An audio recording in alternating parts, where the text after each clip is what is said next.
Europe heatwave, deadly wildfires spread in Mediterranean. Thousands of firefighters are battling wildfires in Portugal, Spain, and southwestern France, in the grip of a heatwave that shows no sign of easing. In northern Portugal, a pilot died when his waterbombing plane crashed in the Foz Coa area, near the Spanish border. Fires are ravaging areas of France's Gironde region, where more than 12,000 people have been evacuated. In southern Spain, near the Costa del Sol, about 2,300 people had to flee a wildfire spreading in the Mijas hills. Holidaymakers on the beach in Torremolinos saw big plumes of smoke rising in the hills, where several aircraft were tackling the blaze.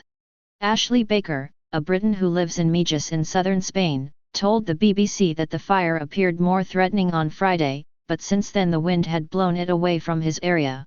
Planes have been a dropping fire retardant substance, as helicopters shuttle to and from the coast, collecting seawater to douse the flames.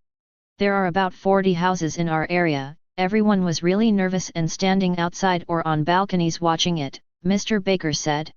Even now there are fires at the top of the mountains. It moved away from here. I'm very relieved. When you live in the hills, it's very scary. All the road signs are giving you updates all the time about extreme fire risks. Meanwhile, near France's southwest Atlantic coast, a local resident described the forest fires as feeling post-apocalyptic. I've never seen this before, Karen, who lives near Test de Bouc, told news agency AFP.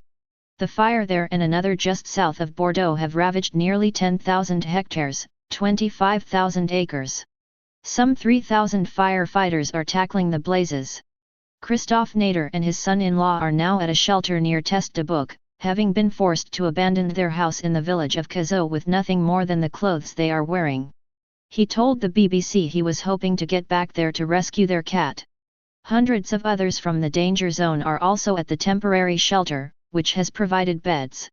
Animal rescues are being organized from there, but it is a slow process, the BBC's Jessica Parker reports.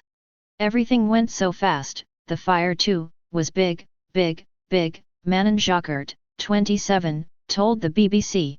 She was evacuated from the campsite she works at early on Wednesday morning, and has been sleeping at a shelter near La Teste de Bouc, on France's west coast. I'm just worried, I'm afraid. I'm trying to be as strong as I can but I'm not okay. I want to forget this week, she said. Since Tuesday, temperatures have soared to 47 C in Portugal and above 40 C in Spain, leaving the countryside bone dry and fueling the fires. More than 300 people have died from the heat in both countries, Spain's F news agency reports. The Portuguese pilot who died was flying solo in a Fireboss amphibious plane. Portugal's fire hotspots are in the north, east of the city of Porto. Fires have destroyed 30,000 hectares, 75,000 acres, of land this year, the largest area since the summer of 2017, when Portugal suffered devastating fires in which some 100 people died. Gemma Suarez, a Spanish farmer evacuated from Casas de Moraved, sobbed as she told Reuters news agency, "What a night. We haven't slept all night. A social worker came to see me to go pick up my elderly uncle. We spent the night in Navalmoral but we didn't sleep at all. I have never seen such a big fire." Other parts of the Mediterranean are affected too. In Italy, the government has declared a state of emergency in the desiccated Po Valley. The country's longest river is no more than a trickle in some places. In Greece, firefighters are tackling blazes in the Feriza area, about 50 kilometers, 31 miles, southeast of Athens, and near Rethymno, on the north coast of Crete. 7 villages have been evacuated near Rethymno.